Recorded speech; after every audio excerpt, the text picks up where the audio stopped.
Olá,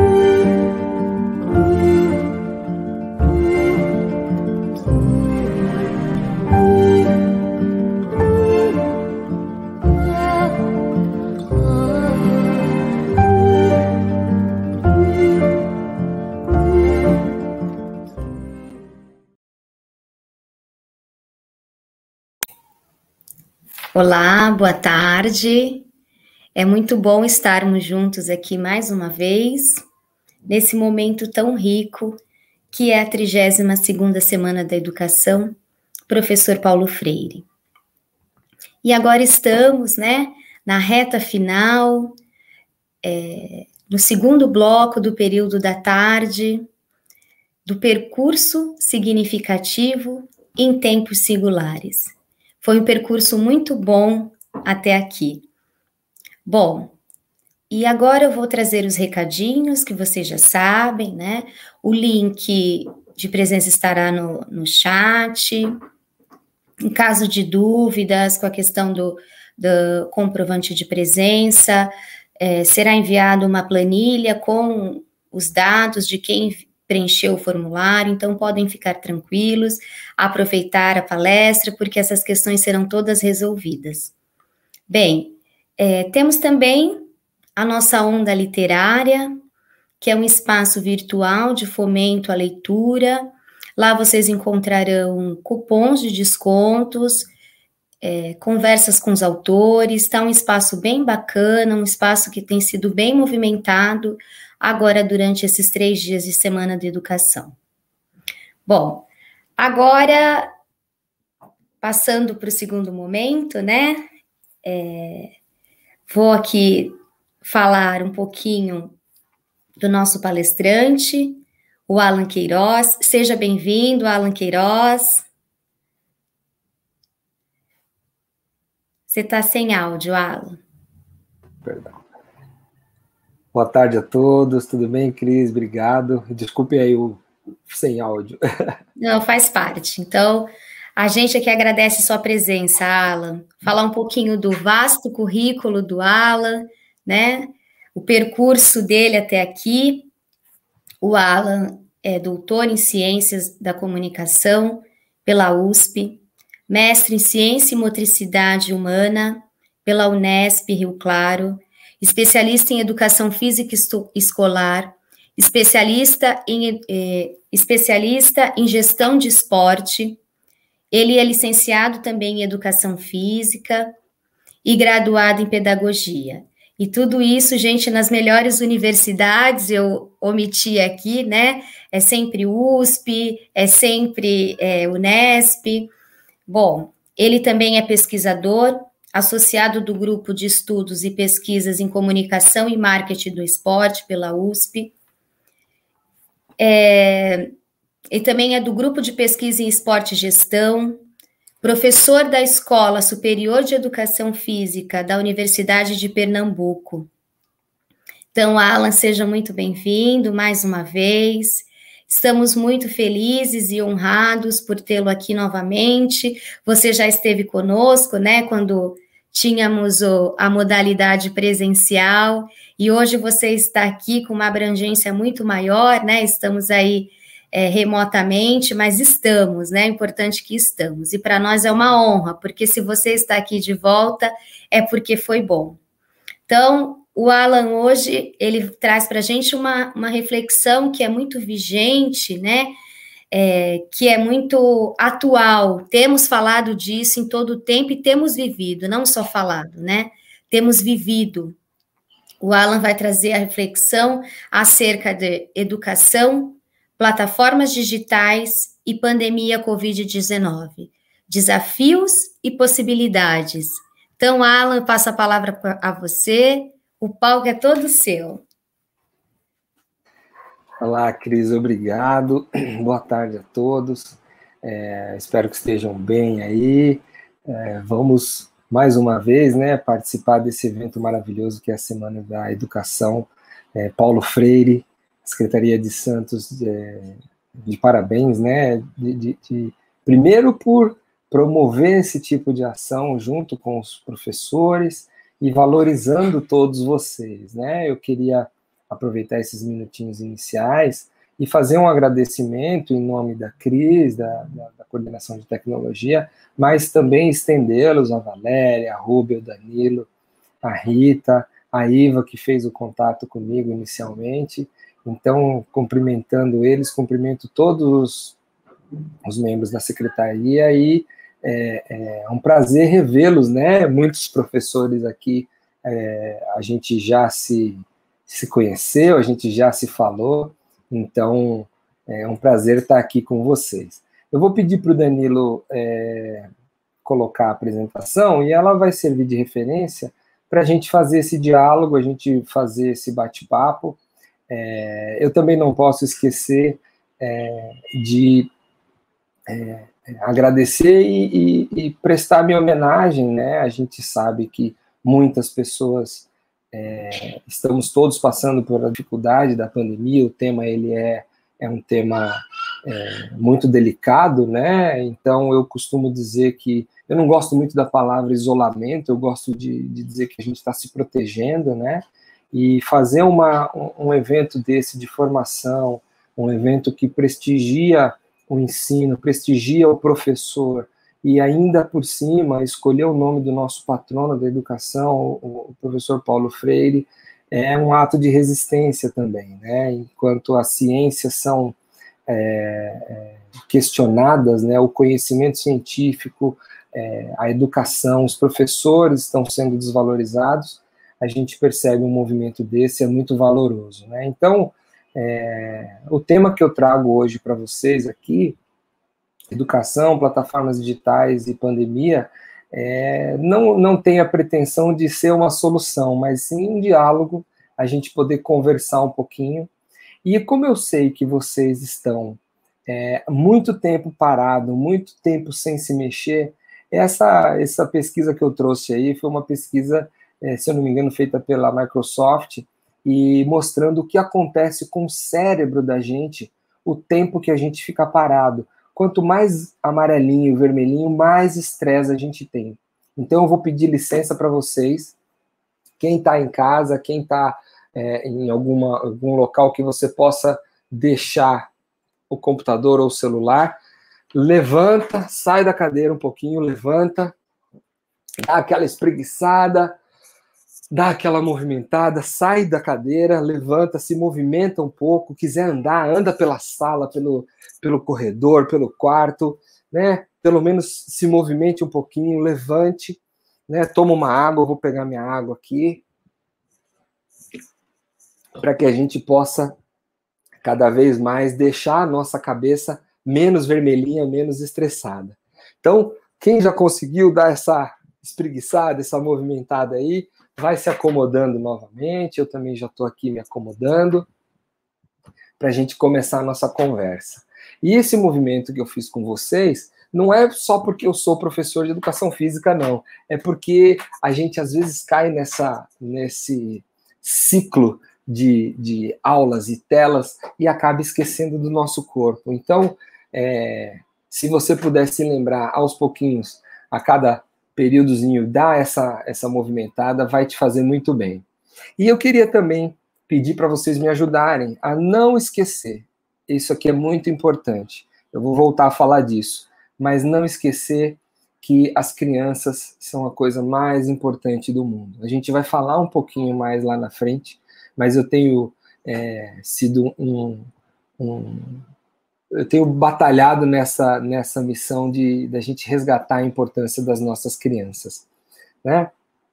E dito isso, a Iva falou aí, a Cris falou sobre o meu currículo e tudo mais, mas tudo isso a gente só usa quando precisa mesmo, e agora eu acho que não precisa, agora eu sou só o professor Alain, professor de educação física, e o privilegiado de poder estar aqui para conversar com vocês. Quem quiser pode me chamar pelo meu apelido, que é Pelezinho, porque eu trabalhei muito tempo com lazer e recreação, então eu quero que vocês entendam que isso aqui é um bate-papo, é uma conversa. E eu queria começar essa conversa resgatando com vocês algumas tecnologias que vocês estão vendo aí na imagem, e a maneira da gente dialogar, infelizmente nós não podemos estar presente presencialmente, mas o chat pode ser o nosso canal de conversa. Então, eu queria que vocês olhassem bem para essas tecnologias que eu vou mostrar agora, e se alguém quiser se manifestar no chat, pode ficar à vontade, tá? A gente vai ter um tempo para conversar mais para frente. Eu vou pedir para a Cris ficar atenta aí, para eu não passar da hora, tá bom, Cris? Você vai me avisando. Então, essa é uma das tecnologias. Essa é outra tecnologia que era muito difícil de manusear. A gente vai resgatando esse material. Essa daqui eu tenho certeza que deixou marcas em todos nós, né? Às vezes essa marca ficava um pouquinho dolorida, mas era ótimo para a gente poder se divertir também, né? Esse aqui, então, aqui a gente começa a entregar a idade, né? Começa a entregar a idade. Não sei nem se as pessoas que estão assistindo aqui o nosso bate-papo lembram disso aqui, né? Desse lançamento aí, que foi um sucesso. Essa daqui também deixava marcas, só que deixava no pé essas marcas, né? E esse daqui, então, era a nossa responsabilidade muito séria naquele momento em que ele foi lançado. E aí, quando a gente coloca isso tudo, esse daqui, como eu sou da área da educação física, esse jogo aí, ele desperta memórias positivas, né? Ontem teve a final da NBA, como a gente não pode jogar, a gente jogava desse jeito aí. E esse aqui, eu só vou falar da memória. Olha lá, ó, quando eu vejo no chat, por exemplo, a Márcia deu risada ali, eu acho que a gente já está fazendo o nosso corpo perceber e lembrar desse como era gostoso a gente lidar com isso, né? E essa movimentação inicial que eu fiz para vocês era para a gente perceber o significado que tem, né? Assim como o tema do nosso bate-papo aqui, né? Então, eu trouxe uma agenda que é para organizar esse nosso bate-papo, e se vocês perceberem que eu paro assim, é porque como eu fico ansioso para ver a manifestação de vocês no chat, às vezes eu dou uma parada para dar uma lida, porque eu acho demais. Alguém falou aqui que, ai meu Deus, estou com um problema, que lembra de tudo. Fica tranquilo que nós estamos todos juntos nessa, viu? Então a gente vai passar um pouquinho sobre o tema da educação, das plataformas digitais da pandemia. Eu coloquei ali o educação física entre parênteses, porque eu vou puxar um pouco a brasa para minha sardinha, né? Para trazer alguns exemplos aí da minha vivência. Vamos debater essa questão das crianças. Vou trazer uma reflexão sobre a BNCC e a questão das competências digitais, trazer alguns exemplos, né, algumas experiências no sentido de enfrentar esses desafios que a gente está tendo, mas o essencial eu quero conversar com vocês. Então, por favor, se manifestem, perguntem, né? E o meu caminho de... Poxa, vocês podem até estar questionando, né? Nossa, mas o Alan é professor de educação física, o que tem a ver tecnologia, né? Quando eu lecionava para crianças, né? Agora eu estou no ensino superior, eu enfrentava um dilema, porque eles sabiam todos os pokémons, eles sabiam as evoluções, eles sabiam tudo, mas eles não conseguiam fazer aquilo que eu estava tentando transmitir para eles nas aulas. E eu tive contato com esse material do professor Mauro Betti, que depois virou meu orientador do mestrado, e foi quando a gente percebeu que a influência dessas plataformas, das imagens, né, ele coloca aqui essas imagens que não são imagens, são linguagens, e a gente já vai aproximando aí da terminologia que a BNCC usa também, que o corpo da gente sente tudo isso, experimenta de uma maneira em que a gente não consegue tocar, né? E a educação física tem um pouco disso, às vezes a gente não consegue expressar aquilo, mas a gente sente, né? E eu tô vendo o pessoal sentiu ali, ainda estão comentando as memórias afetivas aí, fico feliz com isso. E esse contato com esse material, né, o livro Janela de Vidro, ele me trouxe essa nova perspectiva de que a gente agora está vivendo um passo à frente, né, porque enquanto ali se debatia a questão das mídias de massa, televisão, rádio, jornais, agora a gente tem uma questão de um cyberespaço, né, uma cybercultura, que antes era essa mídia de massa, e agora a gente está multiplicando ela pela velocidade da internet. E quando todo esse contexto me levou a desenvolver o meu trabalho de mestrado, aqui está o professor Arquimedes, meu amigo que ajudou a desenvolver, e eu vou voltar a falar dele um pouquinho mais para frente. Mas para contextualizar vocês da onde eu venho, né, desse percurso. Mas, além disso, também a gente contextualizar a questão da tecnologia e das plataformas digitais. Muitas vezes a gente fala de tecnologia e acredita que a tecnologia ela é sinônimo simplesmente do computador, do celular, né, das telas. E tecnologia é muito mais que isso, né? Tecnologia é um esforço para reduzir esforço. Ela é uma modificação que a gente faz a partir dos conhecimentos adquiridos. Então, é algo que a gente usa para resolver um problema, né? E quando eu coloco o digital, eu acrescento uma linguagem diferente, a linguagem binária, a linguagem dos códigos, né? E aí eu coloco a tela como o principal fator que vai ser esse mediador desse espaço, né? Então, eu começo a mudar a linguagem, eu começo a falar de hardware, de software, eu começo a ter esses equipamentos como instrumento, como uma ferramenta, mas também como uma forma de mediação.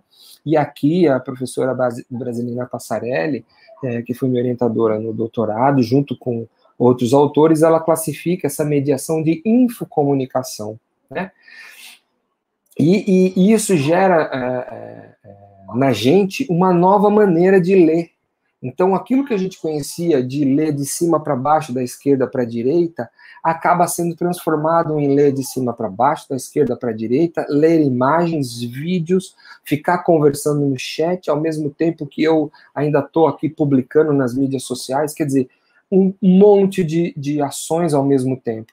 Porque todo esse conteúdo, toda essa informação está disponível, está na mão da gente, está muito perto da gente. Mas será que isso é transformado em conhecimento? Será que isso ganha significado? Será que isso é expressado? E aqui é óbvio que eu tinha que colocar as crianças brincando e se divertindo, né? Será que a gente consegue trazer isso? Aí, todo esse contexto que a gente está vivendo, de repente, surge um vírus que bagunça todo o coreto. Tudo que a gente já estava fazendo, que já era difícil de compreender, agora com o vírus piorou ainda mais. Então essa notícia do ano passado ainda, ela é de 2020, ela é de outubro de 2020, passados quase outubro, né, 8 meses, 10 meses de pandemia, não se sabia ainda como é que ia voltar, né, como é que a gente ia retomar as atividades anteriores, né, as atividades, no caso, as escolas. E isso desperta na gente um questionamento. Será que essas pessoas estão conectadas? Como é que é essa conexão, né? Hoje a gente tem um dado de que 3 a cada 4 brasileiros acessam a internet. 134 milhões de usuários de internet. Mas será que essa conexão, apesar de ser um número expressivo, ela realmente acontece? Será que as pessoas realmente estão conseguindo assimilar isso? Né? Como é que as escolas estão? Como é que a gente está lidando com isso? Eu fico imaginando como é que os professores, e aqui somos nós, né, enfrentamos o caso para dar aula para as crianças que no meio de tudo isso também tiveram que enfrentar. Eu falo as crianças, mas claro, todos os alunos, né, os jovens também, e os adultos que no caso que eu leciono no ensino superior. Né? Então a escola se transformou na nossa casa, né? Aquele boom de a gente ficar dentro da tela, todo mundo conectado. Por exemplo, eu estou aqui, eu esqueci de pedir licença para vocês, para entrar na casa de vocês, né? Vocês estão aqui no quarto do meu filho, eu botei ele para fora e eu assumi o quarto dele. Por quê? Porque minha casa não tem um escritório, não tem um local apropriado, então a gente vai se adequando, né, a essa nova realidade. E aí, eu queria trazer para vocês a fala de quem interessa. Eu não sei se alguns de vocês reconhecem, mas eu resgatei essa matéria aí com o pessoal de Santos. Então, eu vou colocar um trechinho para saber se vocês estão ouvindo. Por favor, me sinalizem, tá bom? Essenciais. Estou bem feliz porque eu gosto muito dos meus amigos e eu estou com muita saudade deles, porque a gente não tem mais contato. Agora a gente vai ter muito contato por causa das aulas presenciais. E o pessoal aqui está com segurança, com álcool em gel, com todas de máscara? Sim. Máscara, álcool em gel, distância. Mas a gente tem que ficar no máximo em casa, né? Para acabar com isso. Aulas, né? Sim. Por que você está feliz? Me conta. Porque eu gosto de ver meus professores comigo muito longe de ver meus amigos. Olha, eu não sei vocês, mas eu já disse que as crianças são a coisa mais importante do mundo. Eu não sei se a professora desse aluninho está aí, mas ele falou, ele queria ver a professora, ele queria ver os amigos, né? Todo mundo quer, a gente está buscando isso, né? E a pandemia trouxe um foco para algo que já acontece há algum tempo, a gente já vem estudando isso há algum tempo, e ela trouxe isso de uma maneira de sopetão, ninguém estava preparado, né? Então, a velocidade com que as tecnologias, as plataformas digitais alcançam e vão mudando as nossas rotinas, a gente não consegue acompanhar. Para você ter uma ideia, a televisão demorou 22 anos. A televisão demorou 22 anos para atingir 50 milhões de usuários. A internet demorou 7. O Facebook 4 e o Pokémon Go, que é um jogo de Pokémon de celular, demorou 19 dias para atingir 50 milhões de usuários. Então, a gente não tem a capacidade de assimilar essa velocidade, né? O trabalho do professor, do jornalista Juliano Spayer, ele está na internet, quem quiser busca, pode buscar, está disponível, chama Para Entender a Internet. Ele começa a trabalhar com alguns termos, algumas palavras, alguns conceitos que até então a gente não estava habituado, né? Isso era um livro que você podia baixar na internet e ele foi melhorando isso, avançando e agora virou um site, né? Então, quando a gente fala, por exemplo, de Creative Commons, o que será isso? Coworking, o que é cyberpunk, o que é ecologia digital, são termos que a gente não estava preparado até então. Por quê? Porque essa tecnologia, essas plataformas, elas, como eu disse no início, elas falam e elas mudam os nossos comportamentos, né? Então, quem aqui nunca saiu de casa, esqueceu o celular e entrou em desespero? Ai, meu Deus, parece que eu estou sem roupa, parece que eu esqueci um pedaço de mim. Né? Então, essa simbiose entre o biológico e o tecnológico, como o professor Derek Kerkhove, professor canadense, coloca, né, desse tecnototemismo, né? E as tecnologias, essas plataformas, elas não são mais algo isolado, né? Elas são feitas numa chamada narrativa transmediática, que se mistura. Então, esses meios se comunicam e se interagem e trazem além da convergência, né, aquilo que era um filme vira um livro, o livro vira filme, que vira um brinquedo, que vira um jogo, que vira um produto, ela leva a gente a participar mais. Se antes a gente participava e fazia as ações junto dos meios de uma maneira mais isolada, agora não, agora a gente tem a possibilidade de desenvolver uma inteligência coletiva. Eu não sei se a gente conseguiu chegar nesse otimismo ainda. Tanto que o professor Luciano Floridi, ele nos alerta sobre esse manifesto, né? Ele criou um manifesto junto com seus grupos de estudo, que ele acredita que o online e o offline tende a desaparecer. Agora a gente vai ter uma situação on-life, quer dizer, a nossa vida vai estar conectada. E como eu comentei anteriormente, isso também pode trazer novos conceitos, novos entendimentos, e inclusive reforçar a exclusão social, né? Exatamente por quê? Porque a gente não consegue acompanhar essa velocidade dessa conexão. E aí a ideia aqui de trazer esse contexto todo é que a gente pense nas possibilidades educacionais dessas plataformas de 3 modos, né? Então, você promover a educação dos meios, que seria a parte onde você entende esses processos comunicacionais e seus conteúdos, a educação com os meios, e aí é o que a maioria das pessoas utiliza, né, como uma ferramenta, mas complementar essa educação por meio desses artefatos comunicacionais. E o exemplo aí seria a produção de conteúdo. Mais para frente eu vou mostrar um pouquinho disso, e eu faço aqui, de novo, né, puxando a brasa para minha sardinha aqui, a minha tese, especificamente, foi em busca de estudar essas competências digitais dos professores de educação física. Eu vou retomar ela um pouquinho mais para frente, quando eu falar das competências, mas o porquê desse foco? Porque as pesquisas sempre indicam os trabalhos feitos com professores de língua portuguesa e matemática. E aí, mais uma vez, a gente vê essa questão da linguagem sendo reforçada e coincidindo com esse movimento que a BNCC traz, né? Então, as linguagens, né? E isso faz a gente também refletir, será que as crianças não sabem mais brincar? Ou será que essas crianças brincam de uma maneira diferente, né?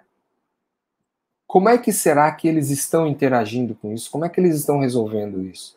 E eu trago esse alerta trazendo um exemplo, porque o mercado já está de olho e já está atento a esse movimento. O exemplo que eu vou trazer aqui é um jogo que todo mundo conhece, o jogo do detetive, e ele já é feito agora... O jogo detetive ficou ainda mais divertido. Agora você também joga com o aplicativo no seu celular. Durante o jogo, uma testemunha vai te ligar para dar pistas do crime. Eu tenho certeza que ouvi uma voz feminina na hora do crime. Te enviar mensagens. Ou até mesmo um vídeo. No banco nada acontece.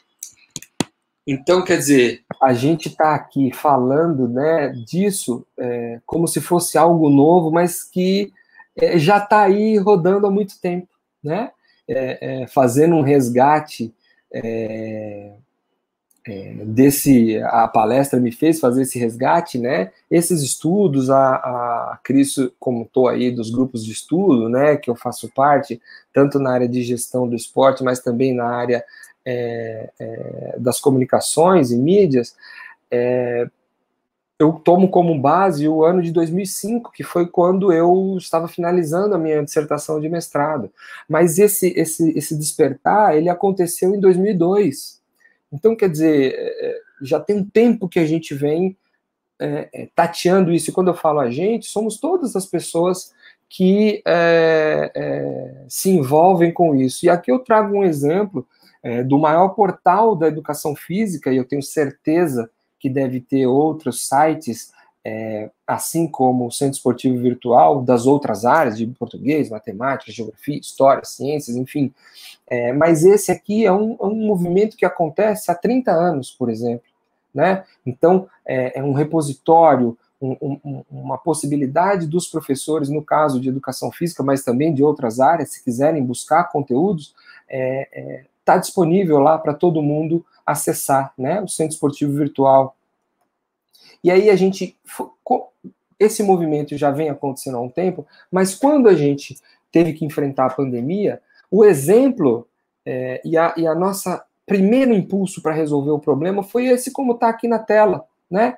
Então, usando o exemplo do professor de educação física, né, o que a gente fazia? Resgatou as antigas aulas de ginástica na TV, né? Isso sem falar no professor Oswaldo Diniz, que foi um professor de educação física que deu aulas no rádio por mais de 50 anos, né? Então, o professor na frente da tela, fazendo os movimentos para que os seus alunos repliquem. Ela, então você está dizendo que isso aí é errado, que não dá certo.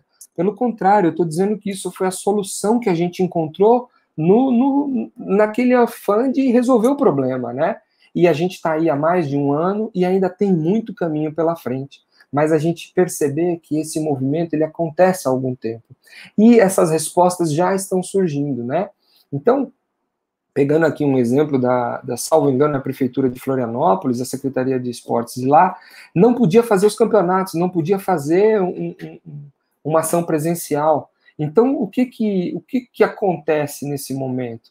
Ela pega e usa aquela parte, aquela função stories do aplicativo Instagram para fazer uma disputa não de 2 times, mas de 2 torcidas.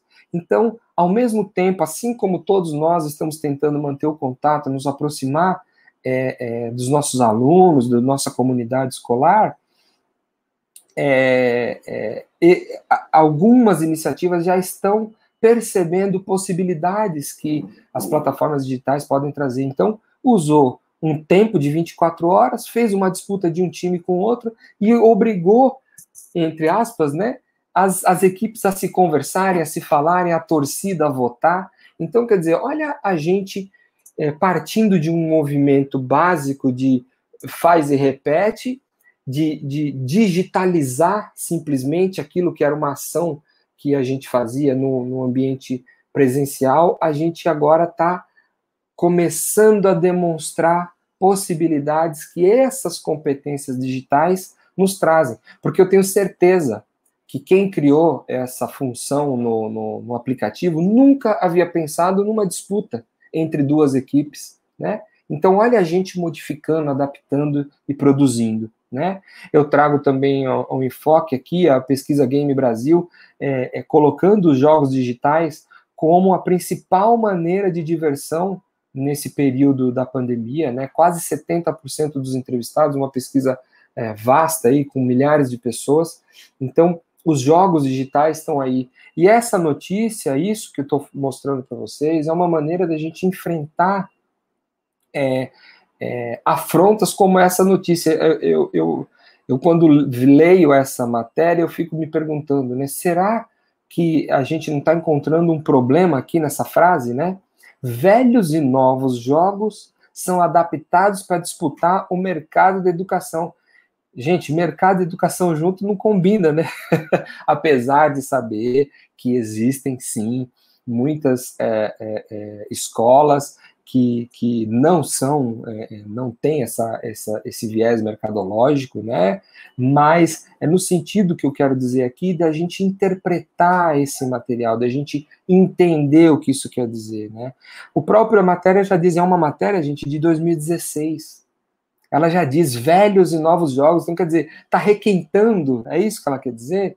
Né? Fica aí o questionamento para a gente pensar. E eu estou colocando isso não só em relação à educação física, tá? Nós estamos falando num âmbito maior aqui. Eu trago alguns exemplos da educação física, que é aquela área que eu tenho mais afinidade. Então, essa possibilidade de você integrar os jogos, eu acho que é uma alternativa, né?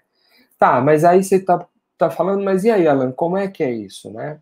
Eu faço uma pausa aqui de novo, lembrando das coisas mais importantes que tem no mundo, que são as crianças, e das recomendações, né? Então, a gente está vivendo esse momento conectado, mas as recomendações são, e a gente deve ter o cuidado com eles, né? As recomendações, por exemplo, de contato com tela para crianças menores de 2 anos, seria o ideal que fosse 0, né? É óbvio que isso é muito difícil. Eu tenho um filho de 1 ano, a gente não consegue, ainda mais com a pandemia, né? A própria Sociedade Brasileira de Pediatria reviu, ela fez uma revisão das recomendações, entendendo esse momento que a gente vive, mas o meu intuito de trazer isso aqui não é de falar para você, não pode, não faça. É muito pelo contrário, é para que a gente tenha a atenção e o cuidado com as crianças, né? Eles são o nosso bem mais precioso, né? E eu tenho certeza que os professores, vocês todos que estão aqui, são os maiores experts nisso, né? A gente teve que enfrentar isso. E quando a gente, como eu comuniquei, né, como eu falei antes, a Base Curricular Nacional, ela veio como uma nova proposta que já coloca a questão da tecnologia, das tecnologias digitais, né? Olha aí, ela chamando de tecnologias digitais de informação e comunicação, as famosas TICs, como algo a ser compreendido, utilizado e criado. E olha a avalanche de competências que a gente passa a ter que incorporar no nosso dia a dia. Então, compreender, utilizar, criar de forma crítica, significativa, reflexiva, ética, diversas práticas sociais, além do que, para a gente poder se comunicar, acessar, disseminar, produzir, resolver problema. Ufa, cansa, né? Mas ela está prevendo isso, né? Já tem um movimento. Na educação infantil, essa tecnologia também já entra, a questão do movimento, dos sons, das palavras, né? Ela está ali agora com as suas diversas modalidades, né? Não entrava isso antes, a gente não tinha essa previsão. E essa introdução da BNCC, ela é algo que faz a gente perceber que nem sempre é preciso que a gente receba essas orientações como uma regra, né? Será que essas tecnologias e esse questionamento chegou só por causa da pandemia? Será que a gente já não estava fazendo isso? Será que muitos de vocês, professores, já não entendiam e já estavam buscando esse movimento? Né? E olha que legal, né? No caso aqui da educação física, entrando no campo das linguagens, né? E aí a base ela acaba meio que separando e igualando as áreas, né? Então, língua portuguesa está no mesmo campo da educação física, né? Então, olha que equiparação. E eu não estou dizendo isso, dizendo que uma é melhor ou pior, mas a gente sabe que o ensino, ele carrega algumas dessas prioridades meio que implicitamente, né? E aí, a maneira da gente tentar resolver isso é algo que coincide com a pesquisa que eu desenvolvi na tese, dessa questão das competências digitais. E como eu comentei, né, a busca de entender essas competências dos professores de educação física foi no sentido de ampliar esse olhar para além do professor de língua portuguesa e matemática. E aí, quando a gente pega a base e pega o referencial que eu usei, que foi o currículo de literacias de mídia e informação para professores, promovido pela Unesco, olha lá de novo, né? Esse conjunto de competências, para quê? Para o cidadão poder acessar, encontrar, compreender, avaliar, usar, criar, compartilhar, né? Então, quer dizer, todas aquelas obrigações, todas aquelas habilidades e competências que vão nos dar ferramental para entender todo esse processo. Eu sei que, mais uma vez, o piano cai nas costas do professor, né? Então, eu acho que esse momento que a gente está aqui dialogando é um momento de valorização, é um momento de um reconhecimento, enquanto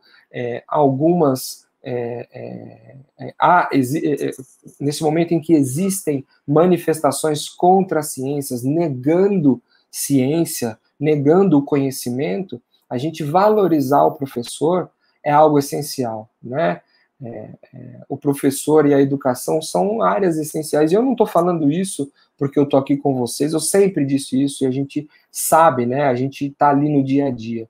E esse material, eu não vou aqui aprofundar, né? Por conta do tempo também, mas ele traz algumas competências que nos possibilitam entender esse movimento e adequar. Será que isso cabe para a minha disciplina? Será que isso cabe para a minha realidade?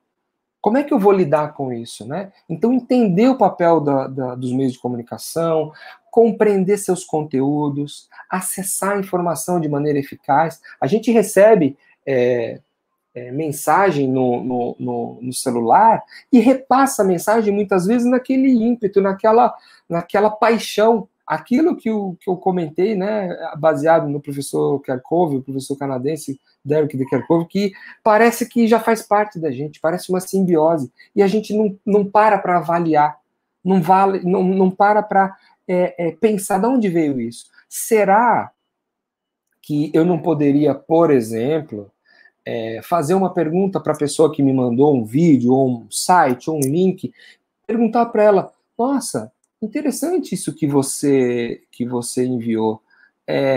Da onde veio? Quem que te mandou? Você conhece? Perguntas simples que vão fazer a pessoa refletir se aquilo que ela está mandando é verdade ou não, né? Então, a gente poder aplicar esses conhecimentos que a gente está falando em novas maneiras, né? Buscar entender em que contexto nós estamos. Hoje nós estamos num contexto totalmente diferente, né? E eu acho que essa competência 7, ela é a coroação, né? Que é a promoção entre os estudantes, né? Que os nossos alunos consigam levar esses conhecimentos adiante e replicar isso, né? Fácil, né, professores, a gente ter essa tarefa, né?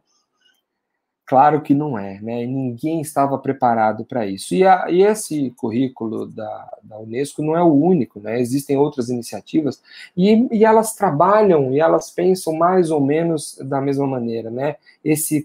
Essa organização que trabalha com coeficiente de inteligência digital também trabalha com questões de outras competências, né? Por exemplo, gestão da privacidade, pensamento crítico. Será que eu sei que quando eu acesso a internet, eu deixo um rastro, eu deixo minhas pegadas, eu deixo um sinal? Será que eu tenho empatia digital ou vale tudo quando eu estou atrás de uma tela, né?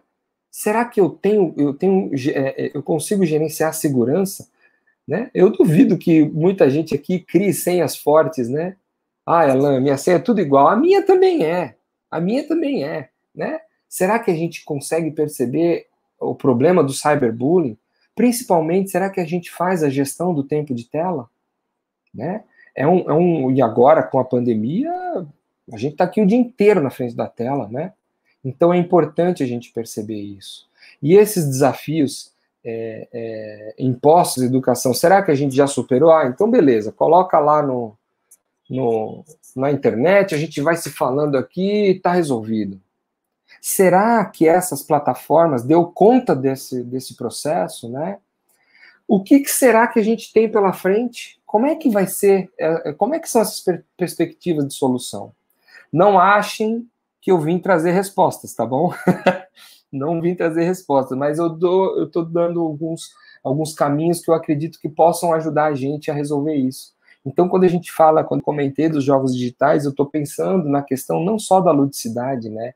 A gente pensar na questão desse jogo, porque esse mesmo jogo, que antes era usado de uma maneira de diversão, ele agora virou uma meta de profissão. Hoje eu nunca imaginei que as crianças quisessem se tornar atletas de videogame. A gente tem as Olimpíadas começando, começou hoje, né? Mas amanhã, dia 23 vai ter a abertura oficial, e nós estamos falando de cyberatletas. Quem diria isso, né?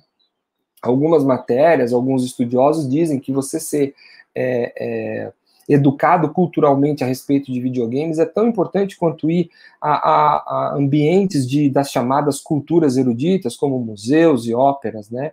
Algumas dos games, desses jogos, eles são verdadeiras obras de arte.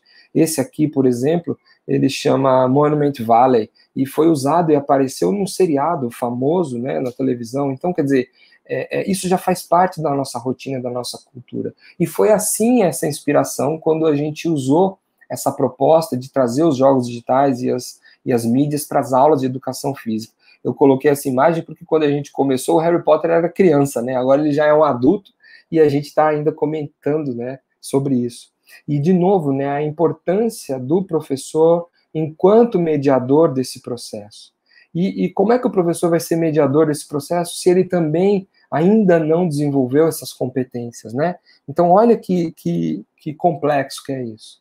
resumidamente aqui, só para sintonizar o trabalho que desenvolvemos, e quando eu falo desenvolvemos, é porque eu acredito que a gente não faz nada sozinho. A gente sempre vai fazer essas ações de uma maneira coletiva, né? Então, a ideia foi pegar aquilo que era uma experiência virtual, no caso o quadribol, e trazer ela para a prática, atualizando essa prática por meio de jogos nas aulas de educação física, né? Eu vou deixar aqui, né, quem tiver interesse, dá uma pesquisada, eu não vou passar o vídeo, fica aí a sugestão, se alguém quiser e tiver interesse, dá uma assistida, aí o professor Arquimedes, meu amigo que de longa data que me ajuda nessas ações, né? Deixa eu passar aqui. E aí eu fiquei pensando, né, como é que eu vou trazer exemplo para o pessoal, né, para os professores? Os professores já devem ter infinitos exemplos positivos, né? Então, boa prática, a gente entende aquilo como algo que seja comprovado e reconhecido pelos pares, né? Então, eu vou trazer aqui alguns exemplos, mas tendo certeza de que vocês têm muitos exemplos práticos, né? Eu vou citar aqui a Secretaria também de Educação e o grupo da Educação Física e toda a Secretaria de Natal, né? O grupo lá do Instituto Federal do Sul de Minas, que estão desenvolvendo trabalhos fantásticos também. Vocês aqui de Santos, né? Eu me sinto privilegiado de poder estar aqui novamente com vocês. Queria estar ao vivo, né? Mas nesse momento de proteção estamos aqui. Olha a riqueza desse material que está sendo produzido aqui. E isso sem contar na produção de cada professor no seu dia a dia, né? Aqui eu busquei lá a base de vocês, onde vocês têm esse espaço digital aí, né? E vou trazer para indo para o encerramento alguns exemplos que, novamente, né, alguns professores estão desenvolvendo a partir, por exemplo, dessa plataforma chamada Breakout Edu Digital, em que são criados aqueles escape rooms, eu não sei se vocês já ouviram falar, mas são aquelas salas onde você tem que desvendar desafios e se desvencilhar dentro de um tempo para poder sair daquela sala, né? Você ficar preso. E o que o professor Arquimedes fez com a sua turma de 8º ano, por exemplo? Ele criou um escape room virtual para que os alunos desvendassem essas charadas, tematizando o handball, nesse caso, né? Então ele traz os conteúdos, cria uma história, uma narrativa, e com isso estimula com que os alunos busquem esse conteúdo, né? Busquem a informação para poder resolver o problema. Então, esse aqui foi o caso do handball, esse aqui é o caso do atletismo, né? E além disso, ele também desenvolveu um trabalho com seus alunos do ensino médio. Aquele trabalho foi no 8º ano, né? Que legal, o professor Arquimedes está aí no chat. Podem perguntar para ele, gente. Ele, melhor que eu, sabe explicar isso perfeitamente. E eu tomo a liberdade, viu, Ark, de colocar aqui o exemplo fantástico, que eu acho que esse aqui é a consequência daquelas competências, né? Quando os alunos nos trazem as respostas, né? Então, esse aqui é um exemplo de um estímulo que ele fez com os alunos do ensino médio para que eles criassem os seus jogos o chão é lava, né? O chão é lava é aquele jogo onde você tem que cumprir um percurso sem tocar no chão. E os alunos acabaram criando. Então, olha a riqueza desse material. Eu não tenho habilidade para fazer o que ele fez, né? Mas os alunos conseguem dar essas soluções para a gente. Então, vamos ouvir aí. Se houver qualquer circuito aí, vocês me avisem, tá bom?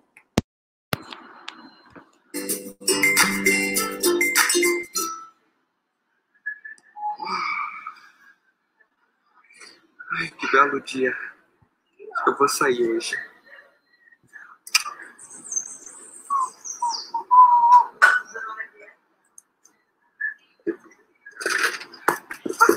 Uou, o que aconteceu? O que foi isso? Ué, o que é isso aqui? Eu tenho vida? E o chão é lava? Eu acordei de novo? Calma aí, eu tenho que sair daqui sem pisar nisso.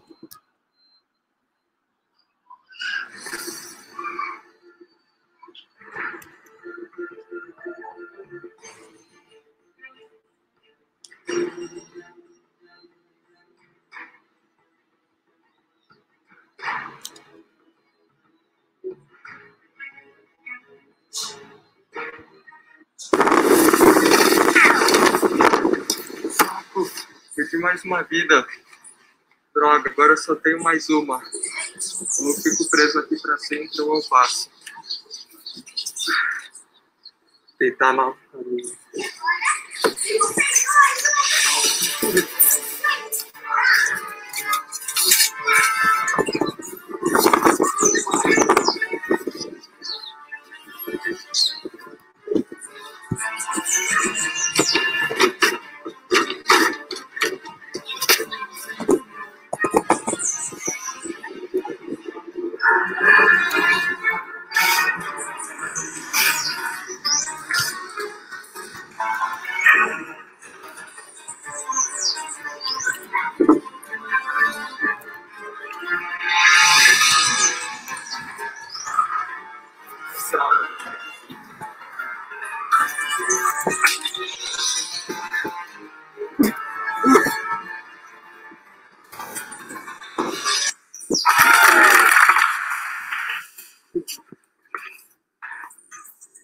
Deus.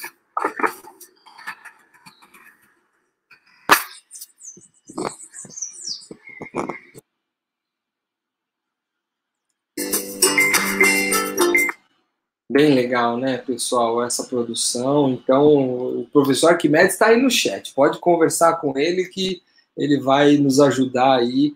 Agora, essa é uma solução que ele encontrou na realidade dele. Será que essa solução cabe para você? Cabe na sua disciplina, na sua escola? Eu dei uma passeada rápida no chat e realmente, né, eu comentei, esse acesso à tecnologia ainda é ínfimo, é pífio no Brasil, né? Então, a gente precisa estar junto para resolver isso. Eu estou trazendo aqui, partindo para o encerramento também,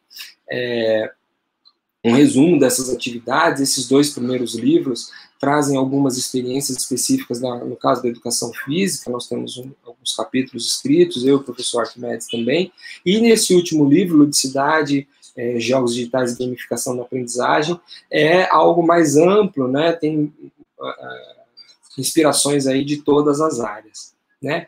E aí, pessoal, para a gente encerrar, eu vou pedir para vocês licença e vou pedir para vocês, eu não sei se estão na casa de vocês, vocês devem estar assistindo em casa, né, ou em algum local, eu vou perguntar se você tiver alguém aí na sua casa, perto, junto de você, chama essa pessoa agora, eu não sei, sua mãe, seu filho, seu marido, né, a pessoa que estiver aí próximo de você, enquanto você está chamando, eu vou explicar já por que eu quero que você chame ela. Eu vou continuar aqui. Nós estamos acabando, falta só mais 2, 3 slides para a gente encerrar. E eu queria trazer essa frase do pesquisador Alvin Toffler, né, que ele fala que o analfabeto do século XXI não são aqueles que não sabem ler nem escrever, mas aqueles que não conseguem aprender, desaprender e reaprender. E aí, para a gente finalizar, chama aí a pessoa que eu pedi para você chamar, eu vou chamar também aqui. Enquanto eu vou chamar, eu vou passar essa mensagem final das crianças. As crianças é que vão fazer essa mensagem final, e aí eu explico por que eu convidei, pedindo para você convidar pessoas que estão na sua casa, junto com vocês aí, tá bom? Numa animação, surge o planeta com uma máscara cirúrgica e abaixo o ano 2021. Em seguida, a pergunta: depois de um ano de pandemia, como as crianças estão se sentindo? Uma mão ilustra as respostas. Um sobrevivente. Com muita saudade de todo mundo, dos meus amigos, da minha família, de todo mundo. Estou me sentindo muito chateada. Eu estou me sentindo muito péssima. Tô bem, tô comendo bastante. Tô me sentindo muito bem. Cuidando da nossa família, cuidando do nosso coração. Às vezes eu quero me isolar no quarto. Às vezes eu quero ficar no sofá quieta. E às vezes eu quero sair, só pra ver como eu tô andando. O que foi mais difícil nesse último ano? Nesse ano? Foi aprender letra cursiva. E algo online. Foi as aulas de reforço que demoram muito para acabar.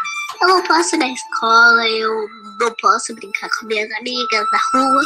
Ficar longe das pessoas que eu amo. não poder viajar. Acho que ficar na casa dos meus primos. Eu sinto muita saudade deles.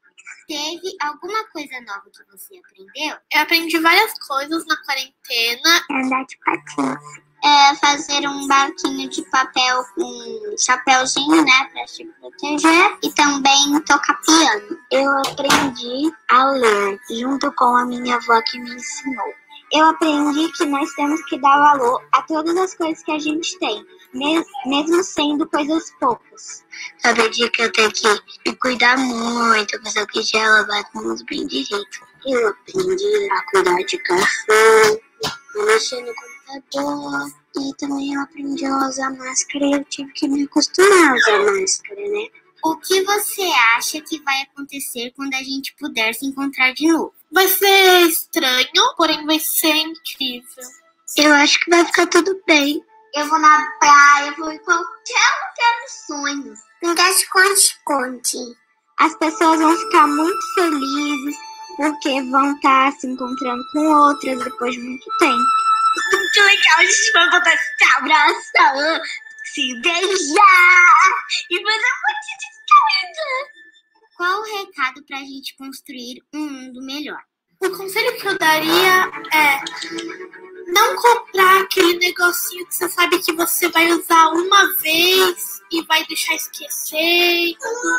Eu falaria para elas reciclarem o máximo que elas puderem. Eu não jogo lixo fora da lixeira, não jogo lixo nos mares, ajudar os animais. Eu acho que eles deveriam parar de poluir o meio ambiente, porque quanto mais lixo eles jogam, mais doença atrai. Então, a gente tem todas as coisas que você tem, aquelas coisas pequenas, porque elas vão fazer a sua história. Gente, não foi tão triste por causa do corona, né? Em 2022 vai estar caralho, eu acho. Mas eu tenho que vai estar. Agradecimento especial a todas as crianças que compartilharam com Lunetas os seus sentimentos. Leia mais sobre o assunto em www.lunetas.com.br. Portal Lunetas, tudo junto no Facebook ou no Instagram, portal_Lunetas. Legal, né, pessoal? Eu acho que essa mensagem foi muito bem produzida por esse grupo aí do Lunetas, então fica a dica aí para vocês. E eu pedi para vocês chamarem alguém aí que está com você, na sua família, né, na sua casa, porque o ideal era que a gente tivesse presencialmente hoje, né? Para que a gente pudesse encerrar esse bate-papo aqui desse jeito, ó, né? Então, chama essa pessoa que está perto de você e dá aquele abraço gostoso nela. Eu vou chamar o meu príncipe aqui para que a gente possa encerrar com um grande abraço para todos vocês. Dá um abraço no pai, filho. Um abraço gostoso. Isso. E espero que vocês tenham curtido a gente poder, ao mesmo tempo que a gente está se protegendo em casa, a gente está ao lado das pessoas que a gente ama, né? Então, espero ter colaborado com vocês. Fiquem aí com o meu abraço e o meu beijo para que a gente possa agora bater um papo, tá bom? Valeu, pessoal. Obrigado. Tchau, dá tchau pra turma. Fala tchau, galera. Que gracinha. Valeu, gente. Como que é o nome dele, Alan? Antônio. Vocês me dão licença um minuto que eu vou dar um beijo na mãe também, tá? Claro. E um abraço, né? Mesmo que virtual, nesse momento de recolhimento social é o que nos cabe, né? Mas muito bom, Alan. Quantas reflexões vigentes, né? A gente falar de qualquer assunto em tempo de pandemia é o tempo que a gente vive, né? Então, a gente está estudando ainda, a gente está se aprofundando. Daqui a um tempo, a gente vai ter os resultados desse estudo. A gente está, como tem o ditado, né, trocando a roda do carro com o carro andando. Né? Estamos nos reinventando, estamos descobrindo, estamos fazendo. O bom é isso, o que estamos fazendo? Estamos descobrindo se é bom, qual é o caminho? É de plataformas digitais, não é de plataformas digitais? Então, a gente está em estudo, mas você nos trouxe aí ótimas reflexões. E o pessoal participou ativamente no chat, foram muitas contribuições, né, enquanto você falava, mas eu tenho algumas perguntas, eu selecionei algumas perguntas, não sei se tem algo novo mais, mas assim, eu selecionei algumas para a gente continuar aí essa conversa. Eu tentei acompanhar, viu, Cris, mas você fica aqui, muda a tela, vai, volta, sim, tal. Desculpa, pessoal, não deu para acompanhar tudo, mas vamos conversar um pouquinho agora, né? Sim. Então, tem uma pergunta aqui, que é do professor Admir. A alternativa de uso das plataformas digitais conseguiu dar conta das relações e necessidades do processo de ensino e aprendizagem ao longo da pandemia, em um contexto de formato de aulas remotas? Desculpa, qual é o nome dele? Admir. Admir, eu não tenho como te confirmar isso, mas com certeza eu acho que não deu conta, né? A gente tem visto a dificuldade, primeiro, da gente acessar, né? As pessoas têm ali, 3 de cada 4 brasileiros têm conexão na internet. Mas como é que é essa conexão? Né? Eu vi uma matéria, por exemplo, de um pai que acho que foi no sul, no sul do Brasil, não sei se foi Rio Grande do Sul, Paraná, enfim. Mas o pai juntou um dinheiro, comprou um celular, montou uma cabaninha no sítio onde ele mora, porque era o melhor lugar onde pegava o sinal. Então, quer dizer, olha o esforço que as famílias estão fazendo, né? Então, assim, com certeza eu acho que não, mas é empírico. E eu acho que a gente tem que buscar essas soluções juntos, né? Então, com certeza, muita coisa ruim aconteceu, ainda está acontecendo e ainda vai acontecer, no sentido de perder aula, perder contato, né? Desânimo, as doenças mentais, quer dizer, todo mundo percebeu isso. Mas eu acho que também é uma chance da gente olhar para frente, né? Das possibilidades. Então, foi nesse intuito aí que a gente veio provocar um pouquinho vocês. Perfeito. Ó. Tem agora uma afirmação que eu trouxe aqui do Marco Antônio. Acho que a pandemia adiantou o encontro do educador com as tecnologias. Já era inevitável. Você quer comentar algo acerca disso? Pois é, Cris. Ô, Marco, você matou a charada, né? Eu comentei que a gente que gosta do tema, isso também foi um fator que eu identifiquei na tese quando a gente fez, né? O professor Arquimedes, que está aí conversando, eu acho que eu vi também o professor Laércio Elias Pereira, que é o nosso presidente da ONG SEV, o Centro Esportivo Virtual. Nós somos pessoas que a gente gosta de tecnologia, de plataformas digitais, a gente tem um interesse por esse tema. Então, para a gente, esse contato foi um pouco anterior. Mas ninguém precisa gostar e ninguém é obrigado a gostar disso. O que nós estamos apontando é que essa é uma realidade nova que eu digo no sentido de que a gente precisa incorporar isso, né? Os conteúdos que a gente trabalha na escola, eles sofrem as mudanças de acordo com o seu tempo. A BNCC é uma revisão, e outra, eu não estou fazendo aqui uma elogio à BNCC e nem estou demonizando, estou comentando um documento oficial que chegou para nos orientar, às vezes ele atrapalha um pouco ali, você viu quanta coisa caiu na nossa mão, mas a gente vai ter que incorporar, eu acho que é algo que não tem mais retorno, né? É um movimento que a sociedade, que todas as pessoas estão passando, não é só na educação, né? E a gente percebeu muitas possibilidades e desafios agora com a pandemia, com certeza, né?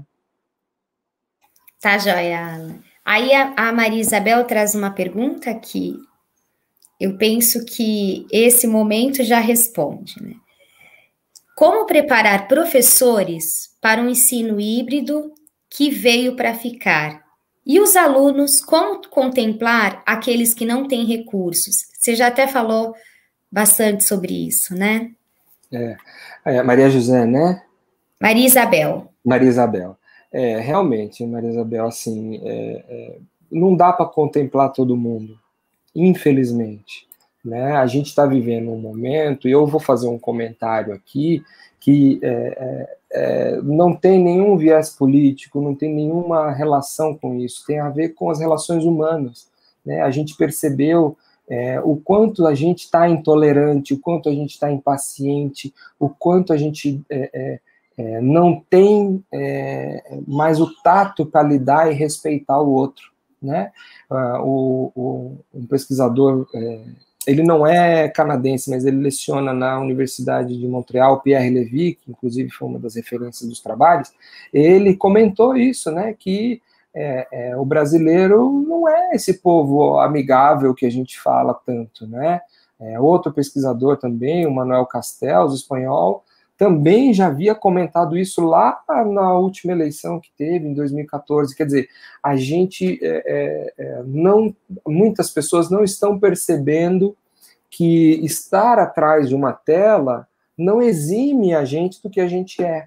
Né? Então, eu acho que esse momento é importante a gente refletir sobre isso e, realmente, a gente precisa estar junto para resolver essas questões, né?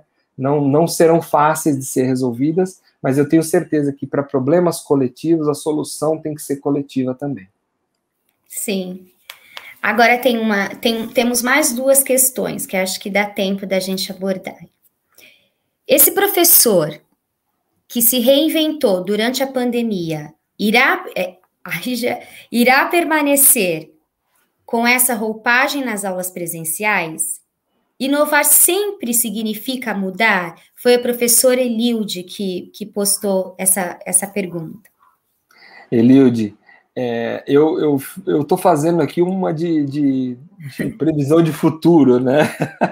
É difícil. Que a gente vive isso, né, Alan? Exatamente. Assim, Eliude, quando a gente está prevendo que... Primeiro que eu acho que a gente não volta, não tem volta mais. O que foi, e a gente vai viver, já estamos vivendo diferente para frente. Eu entendo quando vocês falam volta, seria, por exemplo, uma convivência presencial. Santos já está tendo esse movimento, né? Eu acho que a gente vai, por um momento, exigir, precisar muito desse contato. O corpo humano foi feito para se mexer, não para ficar parado. E as pessoas foram feitas para se relacionar, não para ficar isoladas, né? E no caso aqui não é o isolamento, é uma questão de proteção. Então eu acho que essa questão da criatividade e tudo mais, a gente vai estar sendo empurrado, a gente está sendo, não é nem puxado, a gente está sendo empurrado pelas plataformas digitais. Eu não tenho que competir com o celular, eu não tenho que competir com ele. Eu tenho que trazer ele, entender o que é que ele provoca, e trazê-lo, se for significativo, se fizer sentido para a minha prática. Né? Eu dei o exemplo do celular, mas vale qualquer plataforma. Então, assim, eu tenho isso eu não preciso de dúvida, eu tenho certeza absoluta que no grupo aqui nós temos excelentes profissionais que já fazem um trabalho espetacular sem a tecnologia, sem plataforma digital. Tenho certeza. A secretaria deve assinar embaixo do que eu estou falando. Agora, será que a gente está percebendo esse movimento, que eu acho que é um movimento muito mais de entender a possibilidade da coletividade, a importância dessa coletividade? Será que a gente vai lembrar disso? O brasileiro tem memória curta, né? Será que a gente vai lembrar disso quando essa questão mais urgente da saúde estiver resolvida e a gente tiver essa nova realidade presencial com um pouco mais de tranquilidade? Eu espero que a gente não esqueça. É mais uma oportunidade que a gente está tendo, enquanto sociedade, aí vou ampliar, não só a sociedade localizada aí em Santos ou aqui em Recife, mas a sociedade brasileira, de a gente olhar para frente e pensar nessa possibilidade de solução coletiva. Aí a gente conclui que, na verdade, ela complementa um pouco essa que falou, uma pergunta ousada, sábia e ousada, né? É uma provocação para você, na verdade. Qual escola você vislumbra para o ano de 2022? Uma escola que irá incorporar as mais variadas tecnologias nas aulas ou uma escola que retorna para o que tínhamos antes da pandemia? Cris, quem foi? Você lembra aí? Foi a professora Silvana. Silvana, obrigado, Silvana. Você quer que eu, de novo, descubra o futuro, né, Silvana? Mas, olha, eu vou dizer para você que uma das suas afirmações, eu duvido que aconteça, que é a escola retomar o que tínhamos antes da pandemia. Como eu falei, não tem volta, não tem volta. Eu acho que o entendimento que a gente teve da pandemia foi um entendimento muito atrapalhado, né? E eu não estou aqui dizendo que foi por culpa de A, B, não é isso. Todo mundo está passando por isso. A dificuldade é de todo mundo. Mas eu, com certeza, e pensando agora, né, ano que vem você está falando, 2022, eu tenho que ser otimista. Então, que vai incorporar, vai, com certeza, porque a gente descobriu que tinha um monte de coisa que a gente fazia que não precisa fazer mais. A gente descobriu que tinha um monte de coisa que a gente fazia de um jeito mais difícil. Assim como apareceram novas tarefas que eu não fazia e vou ter que fazer, né? Agora, o essencial é que a gente perceba como é que eu vou poder adequar a minha realidade às potencialidades que essas plataformas trazem. Eu trouxe alguns indícios aqui, exemplos de professores, e eu tenho certeza que a rede deve ter outros inúmeros exemplos, e fica a minha sugestão aqui para a secretaria de fazer um debate desse entre os próprios professores, para que eles compartilhem suas experiências, porque em 2022 eu espero que todo mundo esteja vacinado, e que a gente possa ter um pouquinho mais de segurança, e que venha mais vacina, e que venha mais possibilidade da gente poder estar junto e se abraçar de verdade. Verdade. Obrigada, Alan. Tem outros questionamentos, tem outras contribuições, depois se você puder acessar o chat, vários elogios, várias considerações positivas, outras reflexões, é que a gente não tem tempo hábil para abordar a todas, né? Mas foi muito bom, Alan, foi muito bom esse diálogo, é sempre um diálogo, né? Sempre muito leve, e isso é bom, né? A gente se sente à vontade para perguntar, para falar, até enquanto você respondia, a Silvana se manifestava, sim, verdade, colocou risos, então isso é bacana, né? Então aconteceu mesmo o diálogo, mesmo que virtual, as coisas acontecem. Olha, pessoal, eu só tenho a agradecer, viu, Cris, de novo aí, agradecer a todos vocês, agradecer aos professores pelo carinho. A gente já, como diz o jargão da internet, estamos junto, né? Hashtag estamos junto aí há algum tempo, e eu espero ter conseguido colaborar com vocês. Sigo à disposição, eu coloquei aí no chat meus contatos, né? Então, vamos ampliar esse diálogo, podendo ajudar, contem comigo, e um beijo grande para toda a equipe da SEDUC de Santos, para a equipe de tecnologia, e aquele beijão especial. Espero que vocês tenham se sentido abraçados quando vocês chamaram alguém aí na casa de vocês. Sintam que esse abraço também é nosso, tá bom? Beijo grande. Muito obrigada. Só pediram no chat, não sei se você conseguiu ver, o link do vídeo que você passou, se você puder compartilhar, se for possível.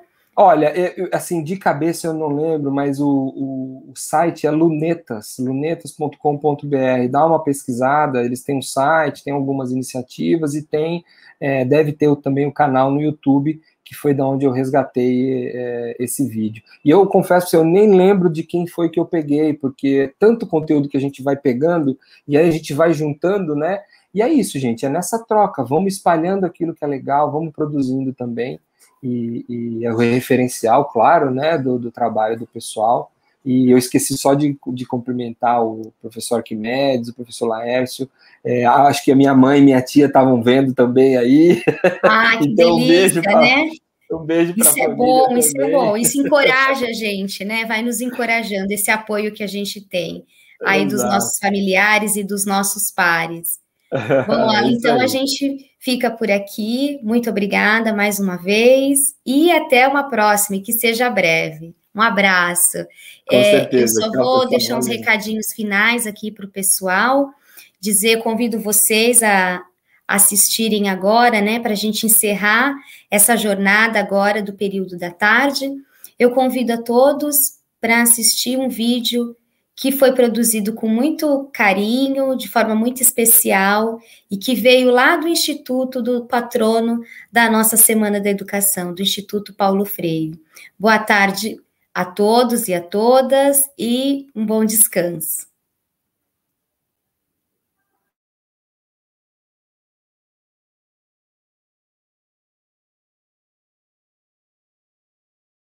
Olá, queridos profissionais da Rede Municipal de Educação de Santos e demais convidados.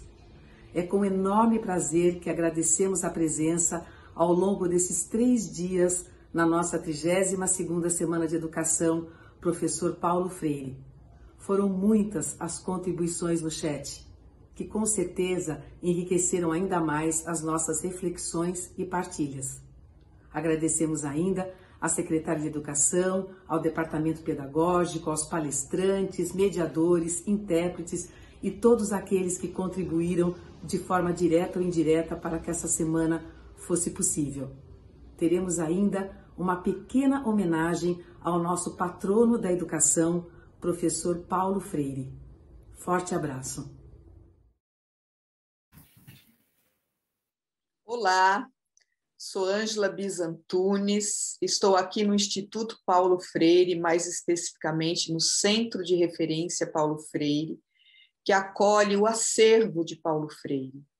Acervo este que, em 2017, recebeu o título de Patrimônio Documental da Humanidade pelo Programa Memória do Mundo da Unesco.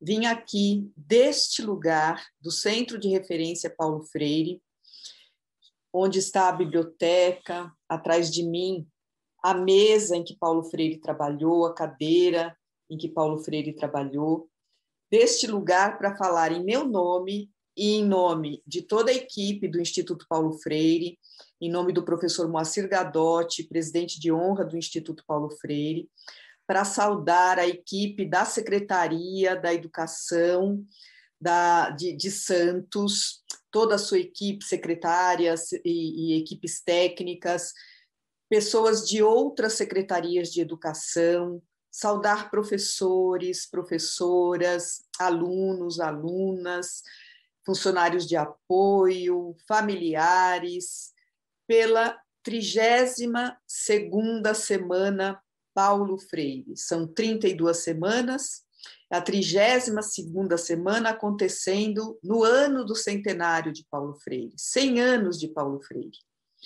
E para nós celebrar o centenário de Paulo Freire é fazer desse tempo de celebração, tempo e espaço de formação, de reflexão, de articulação, de organização, fortalecendo as causas com as quais Paulo Freire se comprometeu, em especial o direito à educação para todos, a luta pela educação de qualidade social, a educação em direitos humanos, a justiça social, e que essa semana, essa 32ª Semana Paulo Freire, que tem esse belíssimo tema, percursos significativos em tempos de singularidades, um oceano de possibilidades. Oceano de possibilidades me remeteu ao que Paulo Freire chamava de inédito viável. Paulo Freire dizia que a história não é tempo de determinismo, a história é tempo de possibilidades, e, sobretudo, possibilidades coletivas. Juntos e juntas somos mais fortes. O Instituto Paulo Freire está feliz de saber e participando da 32ª semana, apoiando a 32ª semana Paulo Freire, da Rede Municipal de Educação de Santos. É uma honra para nós estarmos juntos nesse ano de celebração do centenário Paulo Freire. Obrigada.